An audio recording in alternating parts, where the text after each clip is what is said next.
Today, I'll be hunting all around the rivers, ponds, lakes, and waterways of Paldea, finding and collecting shiny frog Pokemon to see if they're strong enough to beat a hardcore Nuzlocke of Pokémon Scarlet. And well, disclaimer, I also do use axolotls, so it's more of an amphibian run, but that doesn't look as nice in the title or thumbnail. Also, most of the time, it'll be frogs. But this does also mean more shinies for us, so yay! I'm actually pretty excited for this video, so I finally made a on-theme character. I tried to make myself look like a red-eyed green tree frog based off memory. Please let me know what you think in the comments. And the best way to start this run is with quite possibly the most iconic frog Pokemon in the franchise. Hell, even its shiny is widely regarded as objectively top tier.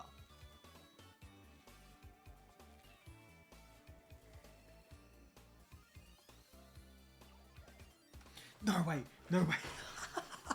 Dude, I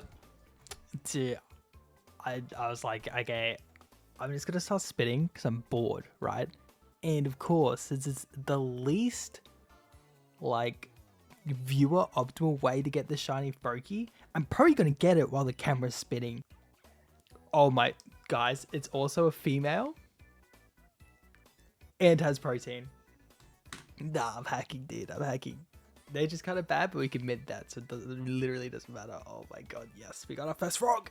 Thankfully, Anne didn't take long at all to hatch for us, and she is just such a cutie. Look at her sleep after a hard day of just being a sparkly little frog. But we do have a slight problem, and that's the first Nemona battle. See, I picked Fuecoco because it was the most amphibian of the three, even though it's not, I know it's not, it's a reptile. But this means Nemona has a grass type and a Terra Electric type. Thankfully, I have 2 secret weapons to win this fight. So let's just take her on and hope it all works out. Since Nemona leads with her Sprig, I decided to go for Toxic Spikes, turning Anne into a poison type thanks to her hidden ability Protean. And it just goes for Bite anyway. God damn it.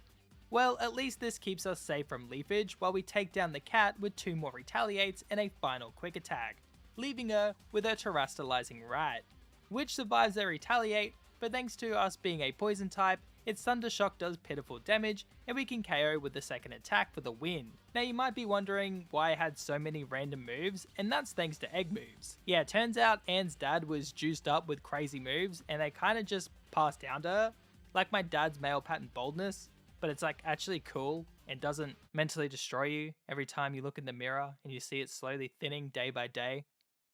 Anyway, with such an overwhelming victory against Nemona, I think Anne is more than ready to take on the first gym. So let's hop into the battle against Katie. We did pick up the Acrobatics TM, so Anne can turn into a flying type, and well, needless to say, Stab Acrobatics rips through her first 2 Pokemon. Or should I say, ribbits through. Anyway, her Teddiursa lives on legit 1 HP, but Anne is just too nimble and hops out of the way of the incoming Fury Swipes, and a second Acrobatics earns us our first badge. And we do sadly have to say goodbye to our adorable Froakie as Anne evolves into Frogadier. It'd be nice to get a good look at our new shiny, but Anne is clearly very shy after a massive growth spurt and refuses to show her face. Not only is Anne looking a lot bigger, she's also looking pretty lonely sitting in the party all on her own, so I think it's time to add my favourite frog Pokemon to the team.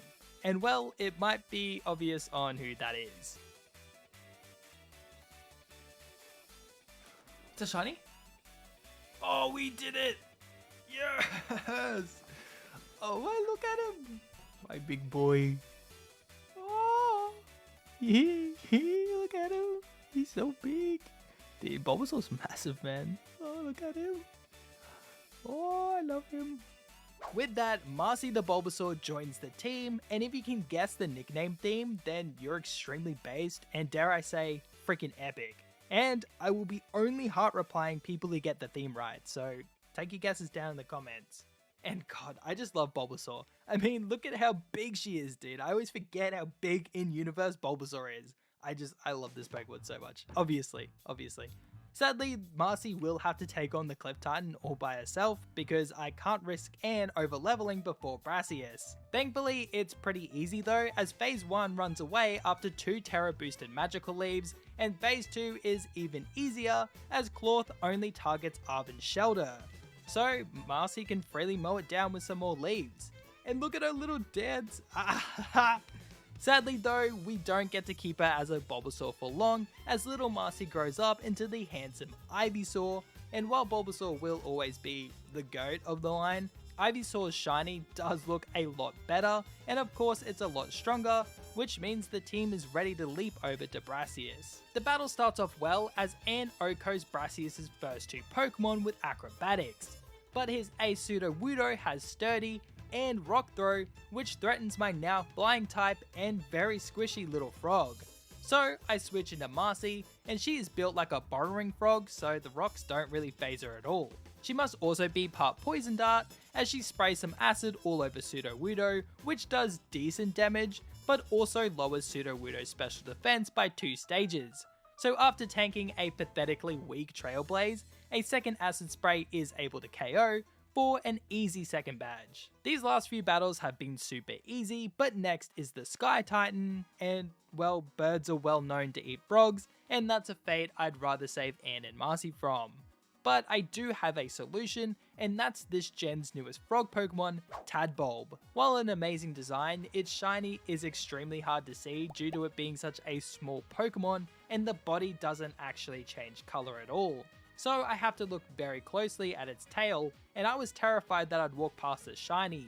So after scanning hundreds of Tadbulbs and straining my eyes to the point of fire and blood, I finally find our next frog.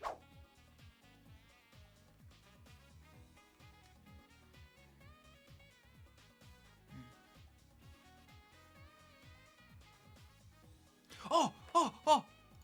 Wait, that's shiny, right? Oh, that's gotta be, hang on, let me save. Oh my god, yes! Yes!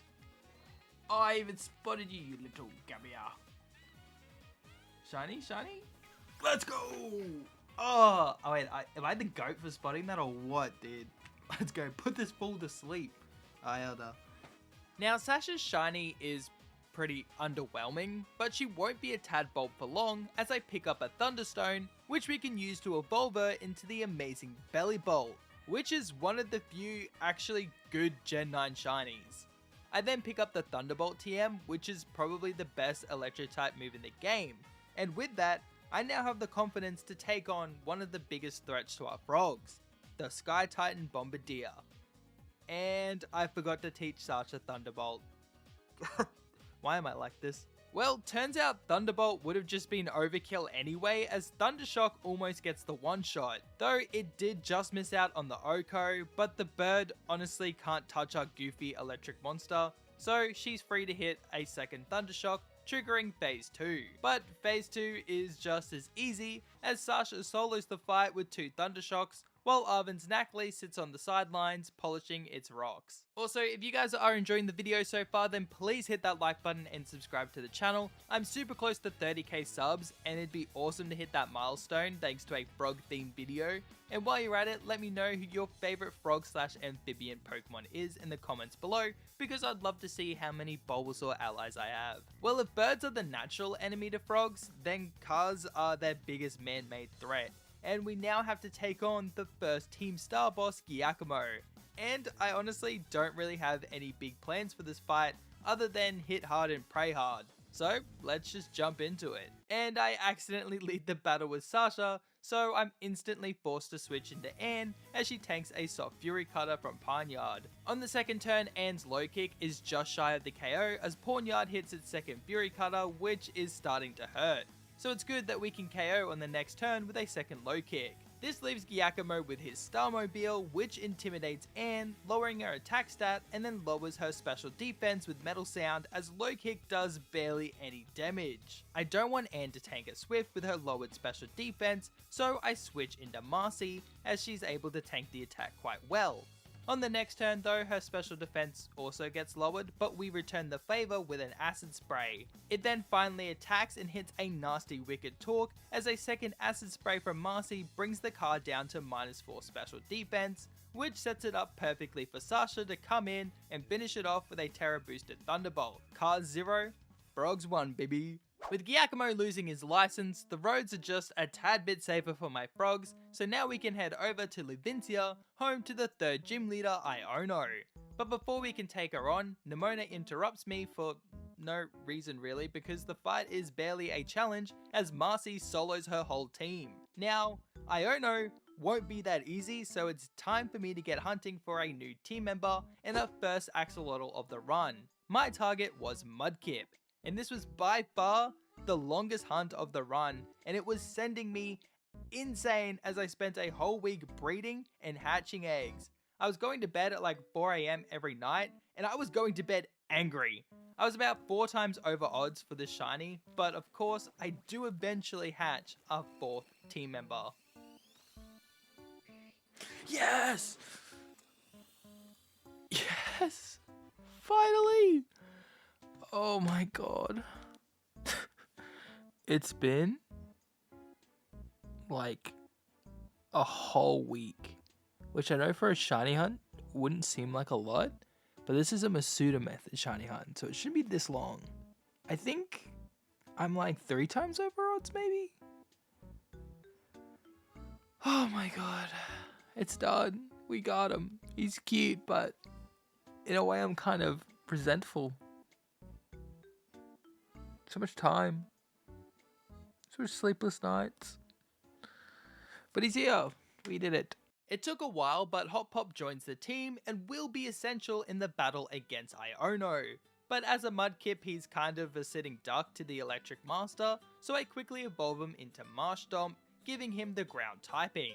I then head over to the Asado Desert and battle 5 trainers so I can get the Earthquake TM. Then I grab the leftovers in Midali, and now my prep is complete. But it doesn't mean I'm confident, because honestly, anything could happen against Iono and a Hax God Mismagius. Though I will admit, I don't fear her first few Pokemon as I watch Hop Pop one-shot Wattrel with a Rock Slide.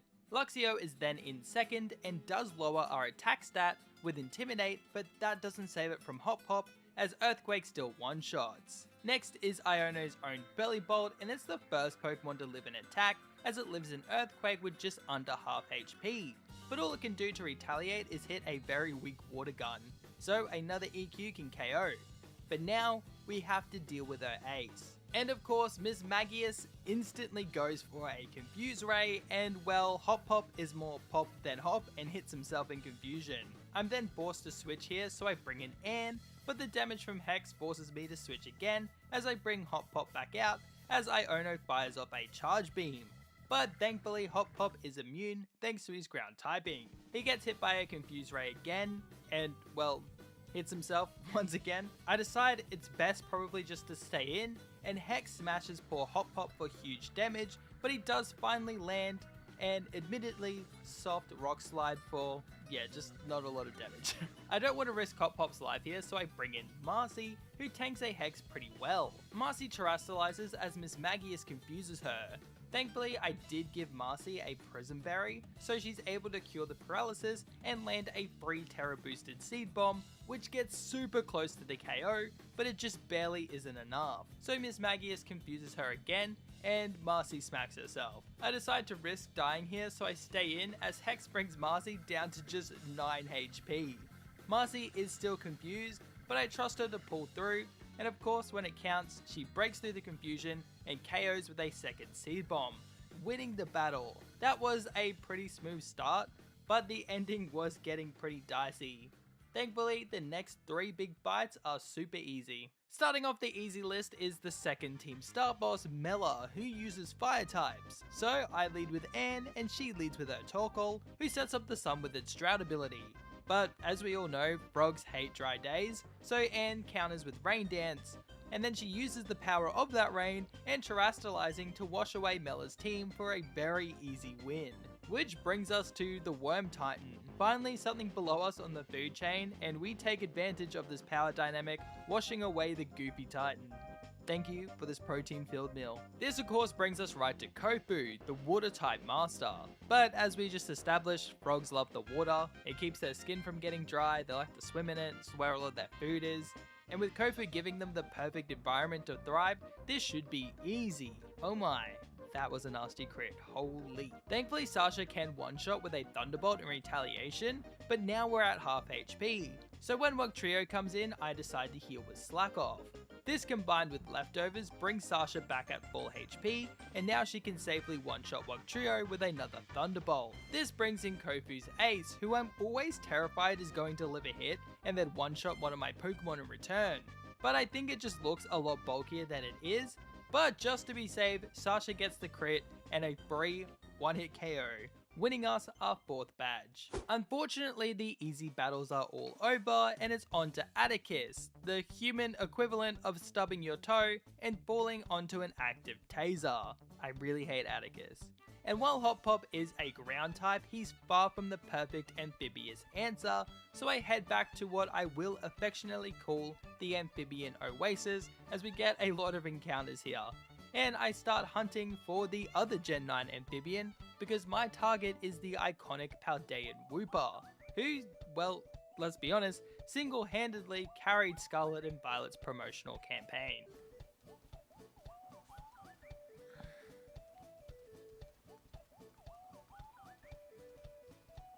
Oh, wait, that's shiny, it's gonna be, oh my god, look at him. Okay, I'm gonna save. Oh, yes, it's gonna be, look at him. Oh, surely? Yes! Alright. Oh, so Skitter's gonna miss it, but honestly, it's not that hard to tell. Like, for some reason I thought so much harder. Oh my god, yes. Another Axolotl. Being a ground poison type makes Polly the perfect counter to Atticus, but she does still need to prep before she's ready. So I go out and catch a Slowpoke with Curse and a Shellos with Recover, and by using a Mirror Herb and opening a Picnic, Polly now has Curse and Recover in her moveset, and I can craft another Earthquake TM, and then we finally evolve her into Clodsire, which is essentially a bulldozer with this moveset. And I can't wait to watch Polly run right over this human ulcer. Now, as mentioned, I despise Atticus, and a big reason for that is his lead Skuntank, which just loves badly poisoning your whole team with Toxic. But being a poison type herself, Polly the Truck is immune, so instead Skuntank spams Sucker Punch. But Sucker Punch only connects if we use an attacking move, so it fails again and again as we begin setting up curses. This not only boosts Polly's attack stat, but also her defense, which will be important for the Pokemon in the back, though it does also lower her speed, but Polly clearly wasn't built for running, so it's well worth it. After setting up to +6, we can one-shot Skuntank with an Earthquake, which then brings in Atticus's small Reveroom. And despite the huge boost to Polly's physical defense, it's still able to get a good chunk of damage off with a Bulldoze. But a Suzuki Swift can't stop a truck, so Polly runs over it with a 4x super effective Earthquake. Muck is Atticus's final real Pokemon, and while it can get a little bit annoying with Mudslap accuracy drops, it is by far his weakest Pokemon. So another EQ easily takes it down, leaving Atticus with the Starmobile. But Polly is basically immune to all of its attacks, and Earthquake is close to just straight up one-shotting it, so all it takes is one more attack to put this weeb dweeb into the dirt. With a new level cap, we can evolve our frogs into their final forms, starting with Marcy evolving into Venusaur, and as a 2D elitist, even I will admit that Venusaur's 3D model looks so tough in this game. It just, looks more intimidating compared to Sword and Shield, and I really love it. Next is my favorite Hoenn Shiny, as Hot Pop evolves into his beautiful purple and or pink Swampert. And look at him run, he's just so goddamn goofy. And to finish us off is quite possibly the most iconic frog shiny, and our starter Anne, who evolves into the objectively fantastic Greninja. God, Game Freak, you guys cooked with this shiny, alright? It's still one of the best. Now I know the team just got a lot stronger, but I still think with the current squad, the upcoming fight against Larry is going to be messy at best and deadly at worst. But there is a frog that can guarantee us the win, so it's time to head over to Kitakami. And this next hunt makes Tadbulb look like a goddamn picnic, as now I'm hunting for shiny Poliwag. But the problem is, they look identical, especially in Scarlet and Violet due to its weird lighting. It got to the point where I had to give up after completely clearing out 2 Poliwag outbreaks, and instead I ended up only looking for Poliwhirl outbreaks, as Poliwhirl ended up being a lot easier to see, though it was still quite difficult, and even with the outbreak odds, it took about 5 hours to find our newest frog. Wait, is that it? Wait, is that it? That's shiny? Yeah. That's shiny right there, surely. Alright, let's just battle it. Oh my god, yes. Yes. Alright, I did notice it, thank god.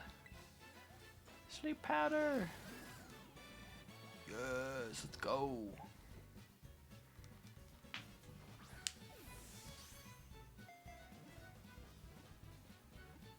Yes! Alright, cool, we did it. God, I'm so tired. My eyes hurt so much from doing this stupid hunt. But we did it. The first thing I do is evolve Adreus into the powerful Poliwrath, which actually looks like a real shiny, so it's a vast improvement from Poliwhirl. We can then reteach it Belly Drum and then pick up the TM for Drain Punch, and well, I think you all know where this is going. So it's time to take on Larry. Larry leads with Kamola and I lead with Adreus, who was meant to set up Belly Drum, but I misclicked a Hypnosis, which doesn't even work due to Kamola's comatose ability, so it ends up landing a free Yawn. It's a bit risky, but I do decide to go for a Belly Drum on turn 2, as Adreus trades half of his HP for max attack. And now he just needs to live a Slam, or it could just yawn like an idiot. Adreus does fall asleep, but a held Chesto Berry wakes him up straight away, and a Drain Punch can restore most of his HP on the next turn. Adreus then outspeeds and one-shots to Dunsparce as well, but Larry's now left with his A-Star Raptor, which is definitely faster than Adreus and has access to Aerial Ace. But Adreus can dodge the super effective attack by terastallizing into a pure water type, and Drain Punch claims its third victim. And, well, Nemona then wastes no time and jumps us as soon as we're done with Larry. But Adreus just sweeps her whole team like it's nothing. Well, except for Meowscarada, but that's Marcy's job as she 4-time resists Flower Trick and can KO with 2 Acid Sprays, making a nice and easy fight. I felt pretty bad giving Andreas, the newest member of the team, all the glory for the last 2 battles, so against Rhyme, I thought why not lead with Ann and Hop Hop, who finally get to show off their fully evolved shinies. Not only does Hop Hop get to show off his handsome face to an adoring crowd, but I immediately give him the crown he always deserves, terastallizing him into a pure water type, and then sets up a sword stance to turn her into a normal type so she's immune to any incoming ghost type attacks, while also boosting her attack stat by 2 stages. Mimikyu then hits Ann with a relatively soft slash, as Liquidation from Hop Hop breaks Mimikyu's disguise. The crowd gives us an Omni boost for terastallizing at the end of the turn, and on turn 2, Ann one-shots Bayonet with Night Slash, and Hop Hop can finish off Mimikyu with a Terra boosted Liquidation, leaving Rhyme with her final 2 Pokemon. But Ann just one-shots her Ace Toxtricity with another Night Slash, and Hop Hop destroys Houndstone with a crit Liquidation, for a super easy win. My frogs have grown so much since the start of this run, and I've grown close to every single one of them, and this journey would be nothing special without them. So as a gift, I want them to experience the joys of flight.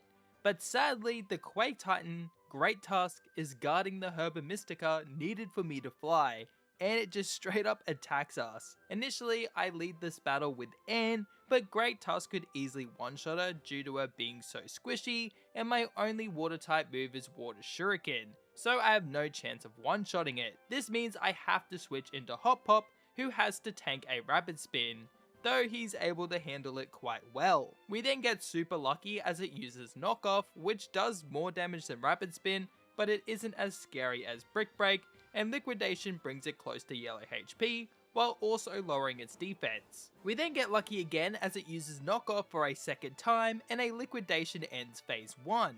And phase 2 is pretty easy thanks to the help from Arvin and his Scobillion, and with the Great Tusk out of the way, Koraidon evolves and my frogs can finally experience the joys of flight, though they must keep all hands and feet inside their Pokeballs. With that little side quest out of the way, it's back to the gym challenge. But before I can fight the 7th gym leader, Nemona jumps us again.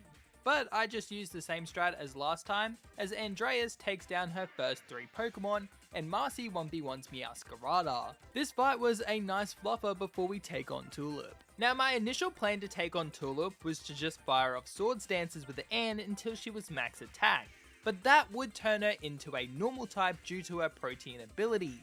So instead, I have to pray that a raw Night Slash isn't enough to one-shot her lead Farigiraf, which would allow Anne to become a pure Dark type while also being able to set up to +6. And we get lucky as Farigiraf lives with yellow HP, but it does sadly set up a Reflect. So I have to stall out 4 turns, which is actually pretty easy, as we use half of those turns to finish setting up Swords Dance, and then on the last turn we can take Farigiraf out with Night Slash as the Reflect fades on the end of that same turn. Gardevoir is next, but it isn't able to survive a Night Slash even with it only doing neutral damage, which then brings out Espathra, and this might be the first time I've ever outsped Espathra, as it also gets one-shot by Night Slash, leaving Tulip with her ace Florges, which is a fairy type, but she ends up terastallizing it into a pure psychic type, basically weakening the soil her flowers lay in as Anne cuts it from the ground with Night Slash, earning my Amphibians their 7th badge. Now normally Grusha is an easy sweep, but other than Andreas, I don't have any solid answers for our ice types, so this might be a messy fight. He leads with his Frostmoth, which can outspeed our slow and wary Hop Hop and sets up a Tailwind, boosting his team's speed stat. Though Hop Hop is able to OHKO with a quad effective Rock Slide in retaliation. His Beartick, however, is a bit tougher to handle, and it outspeeds because of the Tailwind and hits a surprisingly hard Icicle Crash, as Rock Slide is looking like a 2-hit KO. I didn't want to risk missing a Rock Slide and thought Liquidation would be enough to finish it off, but sadly Beartick lives on the Slither after hitting another hard Icicle Crash. The Tailwind does fade though, so Hop Hop can outspeed and one more Liquidation does finish it off.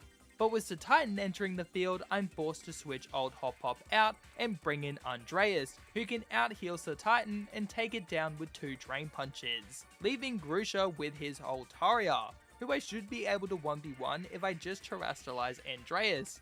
But I misclick, again, for like the 3rd time in this run, and Andreas is forced to tank a super effective Hurricane, and he lives on just 19 HP before half-shotting Altaria with a Drain Punch. I'm forced to switch here, so I bring in Sasha, who eats up a resisted Hurricane. It then hits a Terra-boosted Ice Beam, which tickles Sasha like it's nothing, but Sasha isn't really taking down any towers with her damage output either. But Andreas did get Altaria low enough for 2 Thunderbolts to take it down for the final gym badge. Definitely one of the more messier Grusha fights, but we still got through it with 0 deaths. My shiny Amphibians and I have finally collected every gym badge in Paldea, but we still have a few things to clean up before we can take on the Elite Four, and first is Ortega. Ortega uses fairy types, which means Marcy should be perfect for this battle. Though sadly she isn't Terra Poison, which makes things a bit more awkward as she is missing the damage to one-shot Azumarill, but it does waste its life by using Charm, so on a second turn, Sludge Bomb can take it down. Next is Wigglytuff, but once again she barely lacks the damage for the OHKO and has to shake off a surprisingly hard Body Slam, and once again a second Sludge Bomb finishes Wigglytuff off. Dash Bun is third, and after landing a crunch, it also lives on like 5 HP, though it isn't doing enough damage to be too scared, so another Sludge Bomb leaves Ortega with his Starmobile. Despite being at half HP, I decide to keep Mercy in, which could have been pretty deadly, as Steel Roller leaves her on 11 HP. Though Sludge Bomb does great poke damage, so it was ultimately worth it. I don't want Marcy to die for no reason, so I bring in the Starmobile Killer as Polly enters the field. And while it does take a while thanks to confusion hacks, Polly eventually takes it down with 3 Terra boosted poison jabs, defeating the Fairy Prince. As you probably know, a lot of frogs are great at climbing due to their suction cup like toe pads, but we sadly don't have that ability yet, as the false Dragon Titan is gatekeeping us from our birthright. Thankfully though, this is actually pretty easy to beat, as Sasha solos both Dondozo phases and gets Tatsugiri into the red before having to switch to Andreas, who comes in to just watch Greedent murk Tatsu with a double edge, ending the final Titan battle, and giving us a very basic frog ability, which allows us to get to Eri, the final Team Star boss. My plan for Eri was to once again abuse the power of Protean, as she leads with Toxicroak and I lead with Anne. Anne immediately turns herself into a ghost type by using a priority Shadow Sneak, as she's immune to the incoming Brick Break. Anne's now ghost typing also baits Toxicroak to spam Sucker Punch, which we can avoid by using Swords Dance until we're at max attack. And on the final Sucker Punch, Anne sets up a substitute and begins sweeping Eri's whole team with Acrobatic. Even Eri's Starmobile wasn't safe and gets obliterated by Anne's pure power, and all while still keeping her substitute intact. This was a very nice and easy battle before taking on the Elite Four. Before taking on the Elite Four though, I decided to hunt for 2 more team members, just so we had more options for these upcoming challenging battles. And well, here's what happened. Oh, wait, is there Shadi over there? Oh, let's go. Hello, little Whooper. This is like Polly's older cousin, I guess. Is that how that works? Older cousin? I'd say cousin. Oh, he's so cute. Hello, Marcy, get your fat. Oh my god. Hot child asleep. Oh, he's so cute. Oh, look at him.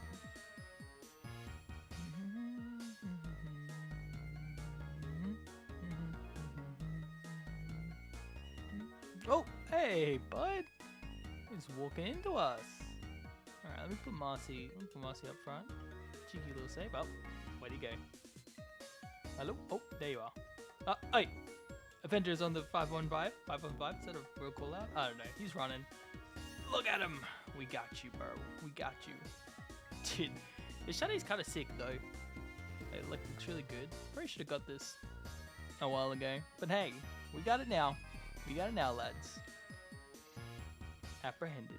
So welcome Skip the Quagsire and Sprig the Toxicroak to the Frog family.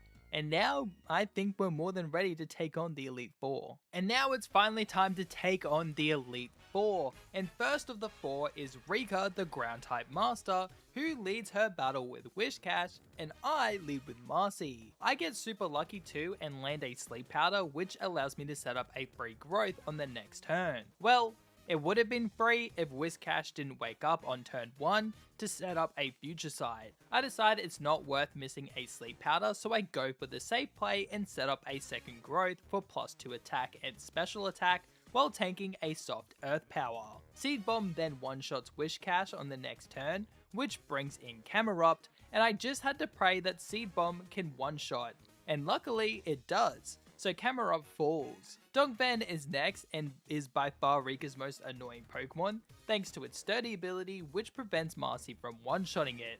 So I attempt to put it to sleep, but sadly miss Sleep Powder as Poison Jab brings Marcy into the red. I needed to switch, so I bring in Hot Pop, who not only takes down Dogvan, but also one-shots Dugtrio with Liquidation. Rika is now down to her final Pokemon, Clodsire. And normally I'd be in a great spot here with 3 water types on the team, but Clodsire has the Water Absorb ability, making their super effective water type attacks useless. I decided to bring in Andreas and try to put it to sleep with Hypnosis, but it misses, and a Terra boosted Earthquake hits like a truck. So Andreas can only land a soft Drain Punch before being forced to switch into Anne, who gets half shot on the switch by Earthquake. Now, I know Anne doesn't have the power to finish Clodsire off, but it should be using Earthquake here, so Anne uses Acrobatics to change herself into a Flying type, doing decent damage while staying safe from the Earthquake.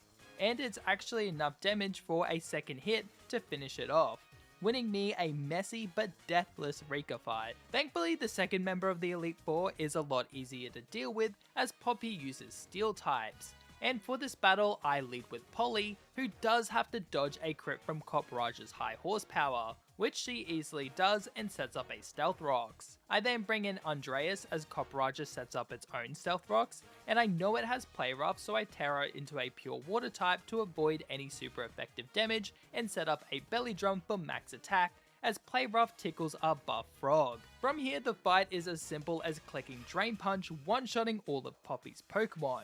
Now normally Magnezone would be a problem because of its Sturdy ability, but that's why we set up the rocks with Polly, breaking the Sturdy and one-shotting it with Drain Punch, and then one-shotting Tinkaton on the next turn. Look, I love Larry, he's me after my 40-hour work week at minimum wage, but he got absolutely shafted by Anne and her expert belt boosted Ice Beams, one-shotting all of his Pokemon like it was nothing. Like, this battle made Poppy look tough. But next is the hardest Elite Four member by far. The battle against Hassel gets off to a great start as Anne dodges a Super Fang from Neuburn, and Ice Beam easily OHKOs, though I did forget to Elixir Ice Beam's PP, so we're stuck with only 4 moves left. Haxorus then gets OHKO'd by an Ice Beam as well, but next is Dragalge, which is a lot bulkier than the previous 2 Mons, and lives with red HP. I then troll by using another Ice Beam to finish it off, which means Anne is only left with one last Ice Beam to KO Flapple. This makes the battle against Baxcalibur really awkward, and I'm forced to make a sacrifice, as I send in Polly to watch her die to a Terra boosted Glaive Rush. This was a heavy first loss, as we wouldn't have made it past Atticus without Polly, but she gives us the chance to win this battle. I bring in Marcy and pray she's faster, but she isn't, as I get ready to say goodbye to my shiny Venusaur, but Marcy hangs on with 1 HP thanks to friendship, and then lands a Sleep Powder, putting Baxcalibur to sleep. I then switch into Hot Pop, who can get off 2 Earthquakes before Bax wakes up, and Glaive Rush just barely does a one-shot Hot Pop, but a 3rd Earthquake is thankfully enough to finish the scariest Pokemon of the Elite Four, bringing our frogs into the champion room, though we did have to sacrifice poor little Polly. But honestly, without that sacrifice, we would have lost at least 3 more Pokemon and still might not have been able to finish the fight. So thank you, Polly, you're an absolute beast, and we will always love Polly the Truck. Rest in peace. Polly died to get us this far, but now it's time to see if our frogs are strong enough to become champions of Paldea. And well, Anne is making me a bit nervous because Night Slash fails to OHKO, leaving Espathra on like 1 HP, allowing it to half-shot Anne with a Dazzling Gleam. Anne can finish it off in the next turn, but she's basically out of the fight as Geeta sends in Go-Go. So I bring in Sprig for his first battle, and I misclick once again as I click Close Combat instead of Poison Jab, and this time the misclick was fatal as Go-Go kills Sprig with a Zen Headbutt. Sprig, I am so sorry, mate. I wanted you to do so much more. Well, at least Anne can re-enter the battle and finish Go-Go off with an Ice Beam. Geeta's 3rd Pokemon is her King Gambit, so I bring in Andreas, and I was honestly expecting Drain Punch to easily OHKO, but it lives with red HP. Thankfully, Zen Headbutt does barely any damage either, so a 2nd Drain Punch can finish it off. Her Veluza, however, could potentially finish Andreas off, so I bring in Sasha, who zaps the fish with a Thunderbolt, one-hitting it. Her Avalog, however, is pretty awkward for me, so I switch into Marcy to put it straight to sleep, and it actually stays asleep long enough for us to take it down with 2 Sludge Bombs, leaving Geeta with her final Pokemon, her Gamora. I stay in with Marcy, and Gamora hits a nasty crit Sludge Wave for massive damage, as Seed Bomb is just shy of one-shotting the Rock Squid. And now I'm in a pretty tough spot, and the only one on the team that I think can live 2 attacks is Hot Pop, who comes in on a resisted Terra Blast. And after Hot Pop shakes off an Earth Power, a Liquidation finishes Gamora off, and with that, our shiny frogs have become Paldean champions. But the run isn't over yet, because our frogs may have become champions, they aren't yet heroes. We only have 4 battles left before taking on the final AI starter fight, but Arvin and Clavel were easily swept by Andreas, and Penny wasn't as easy, and I did almost lose Andreas to a Jolteon, but in the end it was pretty easy, which brings us to Nemona, who I see as the true champion of Paldea. And this is the first time we get to see Skip, the shiny Quagsire, in battle, and he instantly one-shots Nemona's Lycanroc with an Earthquake. Her Pawmort does half-shot skip with a close combat, but it also gets OHKO'd by another Earthquake, bringing out Nemona's Dunsparce, which is a bit tougher to deal with, so Skip makes it drowsy with a yawn as it sets up a coil. Now sadly I can't safely switch here, so I have to say a quick goodbye to poor Skip as he's killed by a Hyper Drill, but it was enough to stall for it to fall asleep. So now I can bring in Andreas, who can set up a belly drum on the guaranteed sleep turn. Drain Punch then one-shots and heals Andreas to full HP. Orthworm then enters the field, but being weak to Drain Punch means it just gets wrecked, and even her Wool Goodra got thrashed by Andreas, leaving Nemona with her Meowscarada. So it's time to switch out Andreas and bring in Marcy. Marcy wools her ace pretty hard, so she can really take it down with 2 Sludge Bombs, winning our final Nemona battle. But now we're left with only 5 Pokemon to take on the final fight of the run. I can't say I was 100% confident going into the AI battle with only 5 frogs, but Anne put some of those worries to rest by one-shotting Slitherwing with a 4x super effective acrobatics. But this does bring in one of the most broken Paradox Pokemon in Fluttermane. And I know it's either going for Thunderbolt or Power Gem here, and either way, Hop Pop eats the attack. So he comes in on a Thunderbolt which he's immune to. But he isn't immune to the incoming Shadow Ball, which chunks Hop Pop hard, but an Earthquake does even more in retaliation. Okay, please don't high roll, please don't high roll, please don't high roll, come on. Yes! Hop Hop, you beast! Oh, Citrus Berry.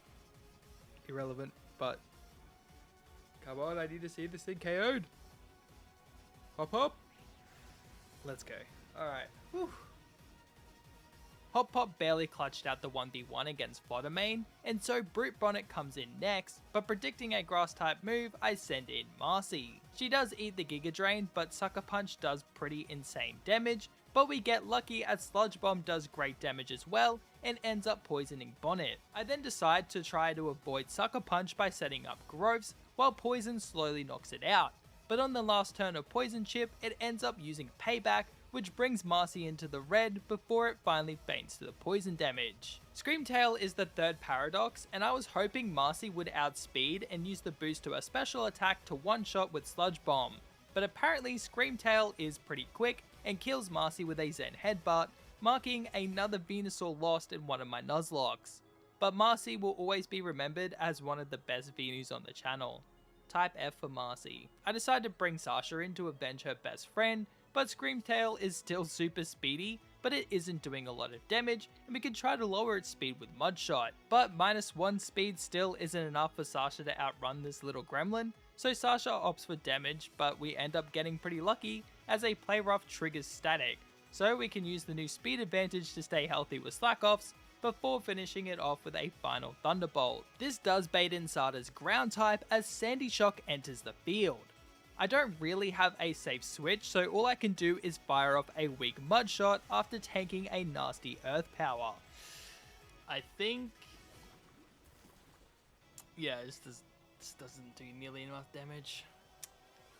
Well, I think I gotta say goodbye to Sasha, which really sucks. Kinda wish she could have lasted to the end. But I can't really do anything else but Mud Shot. Oh, it's still faster. Yeah, bye Sasha. Oh! Wait. Friendship OP? Hang on a sec. Mudshot? Wait, that did way more damage, right? Crit! Wait, if we outspeed now, we might have enough damage to KO, right? Come on. Sasha, you beautiful amphibious glob, you. Look at you go. Oh my god. Well, Sasha is just the GOAT, I suppose. Well, with that, Sada is left with her ace Roaring Moon. And this time, we really do have to say goodbye to poor Sasha, who did well to get us this far. Goodbye, Queen. May you rest well. From here though, it should be an easy win, as Andreas tanks about half damage from a Dragon Claw before half-shotting it back with a Drain Punch. So, as long as it doesn't crit here, we should be fine. Alright, so we're just gonna pray we don't get crit, but we should be fine. So it only did half.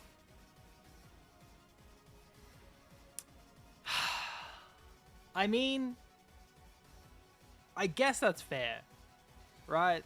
because like I did crit Sandy Shocks. Oh no, this makes things so much more awkward. Well, our free win has quickly gone out the window, and to make things worse, Roaring Moon also kills Hop Pop, leaving me with just one final Pokemon and our starter of the run. Anne has been vital in so many battles, and without her this run wouldn't have even started. But now it's time for her to clutch up just one final time. Okay, Anne, I need you to outspeed Bud. Surely. Oh! No.